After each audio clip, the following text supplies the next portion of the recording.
Good evening. Once again, there's hope on the horizon for improving conditions at the dog shelter. Perhaps somebody can explain to me why in 2019 and 2023 we received a $200,000 grant. The $200,000 is yet to be allocated from the State Companion Grant Fund to improve conditions at the dog shelter. The money in 23 to go towards an HVAC system. Why didn't we ask for the maximum allowable amount, which is $500,000 of each grant, and use it toward the construction of a joint dog-cat shelter? Why $200,000? The amount that would have to come from the town would therefore not be terribly daunting.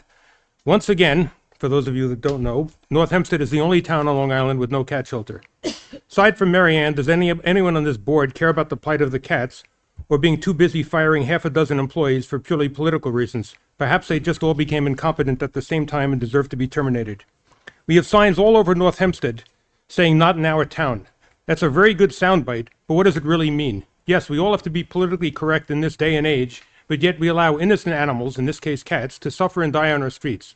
What about the grief of families that have a loved one die or become incapacitated? Why is there no help available to them? Cat owners are 40% of pet owners in New York State. Many people cannot care for their cats if a cataclysmic event occurs in their lives. They are taxpayers as well. Why should there be no help available to them? As I have stated previously, aside from injured cats needing medical care, which is simply the humane thing to do, a cat shelter would be populated by domestic cats, which would be adoptable. Many volunteers would offer to work at the shelter. I would certainly be one of them. To have help readily available to dogs and their owners, but to ignore the suffering of cats and their owners is clearly prejudicial. This is real-life discrimination rather than saying somebody that offends somebody. Why did we allow this to happen in our town? I must say that Cayman started the problem, and Mr. Senator, you've turned a blind eye to the whole situation.